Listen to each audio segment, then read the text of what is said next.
My brothers and sisters, the Lord be with you. And with your spirit. A reading from the Holy Gospel according to John. Many of Jesus' disciples who were listening said, "This is hard. How can we accept it?"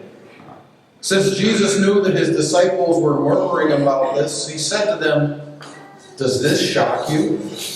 What if you were to see the Son of Man ascending to where he was before?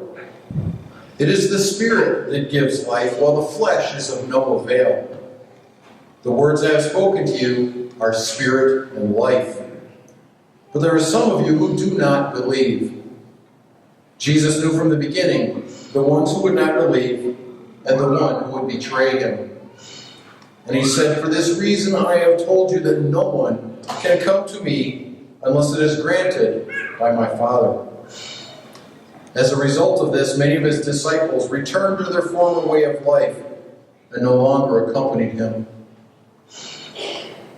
Jesus then said to the 12, "Do you also want to leave?"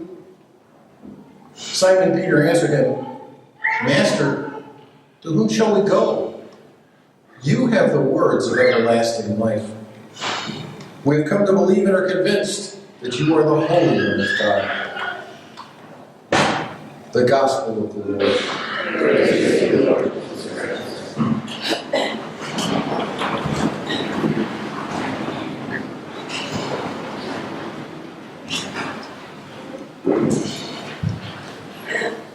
Well, it's certainly good to be back with all of you after enjoying the past 2 weeks on vacation. In case you're wondering where I went, I drove not too far, over about 3,500 miles or so, that's all. Visiting places in Ohio and Michigan, Ontario, Canada, Minnesota, and Wisconsin. And just to show you how God is full of surprises, I met a very friendly man in his 60s who sat alone in front of me at a Toledo Bloodhens baseball game on the evening of my first full day of vacation, Monday the 13th. Now, I had never been to Toledo before, and the guy I met had grown up there, having the same seat in that ballpark for the past 20 years. And as we chatted during the game, I told him I was a pastor in a Catholic parish in Watkins Glen and Odessa, New York. And he said, "Oh, wow, my wife and I just came back from vacationing in Cooperstown, and we were just at your Watkins Glen Church for Mass yesterday. So we heard you announce you're leaving for vacation." Small world, isn't it? And he's not even Catholic, but goes to Mass regularly with his Catholic wife. So what are the odds of something like that happening? It's mind-boggling. For God, though, there are no coincidences. Even though my assigned seat at the ballpark may seem randomly picked, in our minds it may seem like random. And yet God knows everything that will happen to each of us every day. The when, the where, the what, and the why of our daily lives. And God sends certain people into our lives at certain times, in certain places, for certain reasons that only God fully understands. And it's up to each of us to reflect on what God may be trying to tell us through those circumstances. All the choices we make, no matter how small or trivial they may seem to be, will make our lives somehow better or worse, either by a little bit or maybe by quite a lot.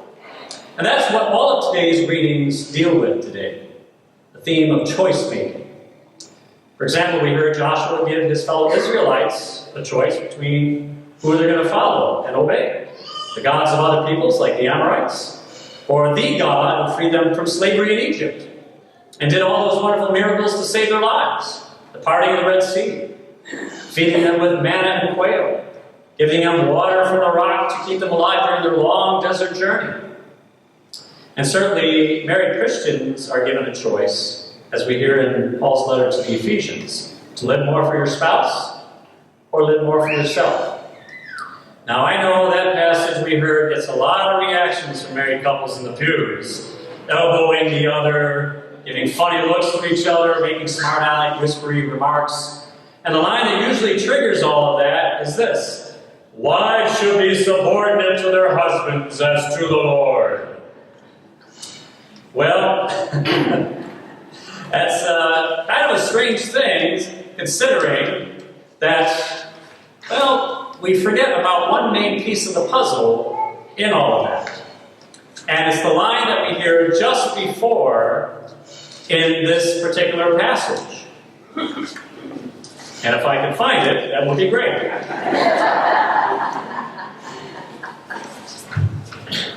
Ah, here it is. Sorry, lost my place. The line is this: be subordinate to one another out of reverence for Christ. Now, Paul knew that Jesus made a marriage as a sacrament of service, a life lived more for serving the other than oneself, just as Jesus came to serve, not to be served. And without that attitude of love and sacrifice and serving the other, it's no wonder that 1 out of 2 marriages today end in divorce, because they hurt their own lives and their kids' lives and their families' lives and their friends around them. Both spouses need that attitude in order to make the marriage work. And then we have Jesus offering a choice to the people and to all of us in the gospel. And all of this month, we've been hearing Jesus in John chapter 6 explain the right choice that we should make as his disciples. That unless we receive Jesus as our bread of life, our very life's nourishment, our main reason for living, we will not find true life in this world or in the next. And today's passage is the climax from all the buildup over the past 4 Sundays of Gospels that we've been hearing. Many of his disciples find what Jesus says to be way too hard to accept, especially what Jesus says about eating his flesh and drinking his blood. For them, it sounds like cannibalism. And they fail to understand, though, that Jesus is talking literally in a sacramental way.